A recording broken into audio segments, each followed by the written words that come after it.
Hi all, welcome to football arena. ഇന്നലത്തെ മത്സരത്തിൽ Argentina അസാധാരണമായ ഒരു തിരിച്ചുവരവ് നടത്തിയപ്പോൾ അതിന് ചുക്കാൻ പിടിച്ചത് മെസ്സി തന്നെയാണ്. ഒരു ഗോളും ഒരു അസിസ്റ്റും മെസ്സി സ്വന്തമാക്കി മികച്ച പ്രകടനമാണ് മെസ്സി നടത്തിയത്. പക്ഷേ മത്സരത്തിൻ്റെ തുടക്കത്തിൽ മെസ്സിക്ക് പിഴച്ചിരുന്നു. അതായത് അർജന്റീനയ്ക്ക് അനുകൂലമായി കൊണ്ട് ഒരു പെനാൽറ്റി ലഭിച്ചു. ആ പെനാൽറ്റി മെസ്സി പാഴാക്കി, അഥവാ ഈജിപ്ഷ്യൻ ഗോൾ കീപ്പർ അത് സേവ് ചെയ്യുകയായിരുന്നു. അത് കുറച്ചു നേരം അർജന്റീനയ്ക്ക് ഒരു തിരിച്ചടിയായിക്കൊണ്ട് അവിടെ നിലകൊണ്ടിരുന്നു. അതിനെ പരിഹസിച്ചുകൊണ്ട് രംഗത്ത് വന്നിരിക്കുകയാണ് പ്രമുഖ ഫ്രഞ്ച് മാധ്യമമായ ലെ പാരീസിയൻ. അതായത് മെസ്സി വലിയ പ്ലെയറാണ്, പക്ഷേ ബേസിക് ആയ കാര്യം പോലും അറിയില്ല, അതിലൊരു സ്കില്ല് ഇതുവരെ ഉണ്ടാക്കിയെടുക്കാൻ മെസ്സിക്ക് കഴിഞ്ഞിട്ടില്ല എന്നാണ് ഫ്രഞ്ച് മാധ്യമമായ ലെ പാരീസിയൻ പരിഹസിച്ചിട്ടുള്ളത്.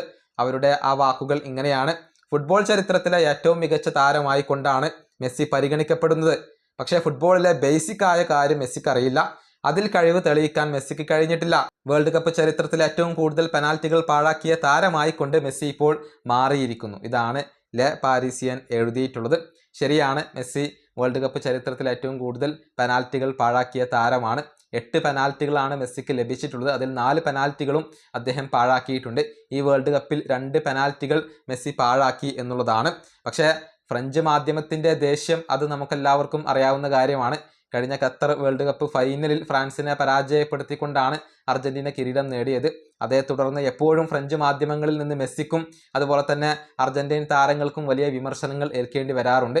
മെസ്സി PSG-യിൽ കളിച്ചിരുന്ന സമയത്തും ഫ്രഞ്ച് മാധ്യമങ്ങൾ പലപ്പോഴും മെസ്സിയെ വിടാതെ വേട്ടയാടുകയും ചെയ്തിരുന്നു. അതുകൊണ്ട് തന്നെ ഫ്രഞ്ച് മാധ്യമങ്ങൾ മെസ്സിയെ പരിഹസിക്കുന്നത് പുതുമയുള്ള ഒരു കാര്യമൊന്നുമല്ല.